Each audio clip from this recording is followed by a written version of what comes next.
Hi friends, ఈరోజు మా ఇంట్లో సండే స్పెషల్ చికెన్ కర్రీ అండి. ఒకసారి ఇలా ట్రై చేయండి, టేస్ట్ చాలా బాగుంటుంది.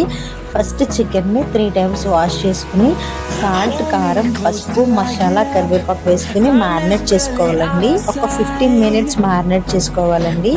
ఇప్పుడు కర్రీ కోసం ఆనియన్స్ని కట్ చేసుకుని ఆనియన్స్ని ఆయిల్ వేసి ఫ్రై చేసి గోల్డెన్ బ్రౌన్ కలర్ వచ్చే వరకు ఫ్రై చేయాలండి. ఈ ఫ్రై అయిన ఆనియన్స్లో మ్యారినేట్ చేసుకున్న చికెన్ వేసి ఒకసారి కలుపుకొని మూత పెట్టేసి ఒక 15 minutes లో ఫ్లేమ్లో ఉడికించాలండి. లో ఫ్లేమ్లో చికెన్ ఉడకడం వల్ల దాంట్లో ఉన్న వాటర్ అంతా ఇంకిపోయి మనం వాటర్ వేయాల్సిన అవసరం లేకుండానే చికెన్ ఫుల్గా రెడీ అవుతుందండి. ఇప్పుడు లాస్ట్ని దించేసుకునే ముందు కొంచెం కరివేపాకు వేసి మూత పెట్టేసుకుంటే ఎంతో టేస్టీ చికెన్ కర్రీ రెడీ అండి.